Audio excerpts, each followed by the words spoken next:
when I first started my training, primarily we didn't really address pelvic floor issues until people were older, in their 50s and their 60s.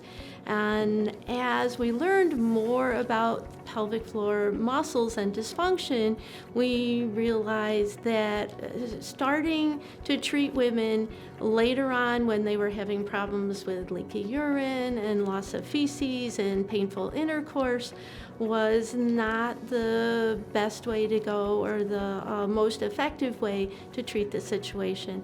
And what we now understand, and what I primarily like to support and work with my pregnant women with, is learning how to prevent the pelvic floor dysfunction before it even becomes a disease process. First and foremost, there are some things that we can do before we even get pregnant. To have the optimal weight before pregnancy, to try to have our babies a little earlier on in our life, because as we age, that also contributes to pelvic floor dysfunction in pregnancy. While we're pregnant, to make sure that we're doing our pelvic floor exercises, even if we don't have problems during pregnancy.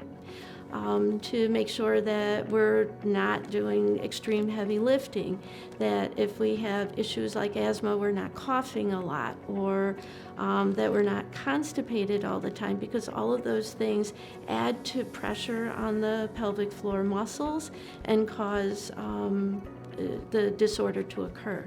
I think the thing I really want to emphasize about pelvic floor dysfunction is women do have choices, and they make choices every day about this, and the choices they make to help their body be as healthy as they can before they even achieve pregnancy by being at the optimal weight.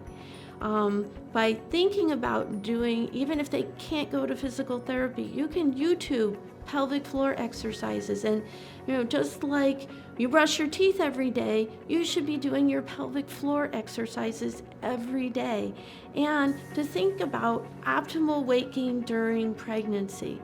Many people look at pregnancy as this is the time where I can blow my diet, blow my exercise plan, and go for broke. But if you realize that every extra pound you gain past the pounds we say you're allowed to gain during pregnancy adds to the pressure on that pelvic floor, and then it's going to cause overstretching and damage that we may not be able to fix afterwards, that you could have prevented just by watching what you eat and doing your exercises. Gives you the power to take care of this problem. It isn't just us helping you, you can help yourself.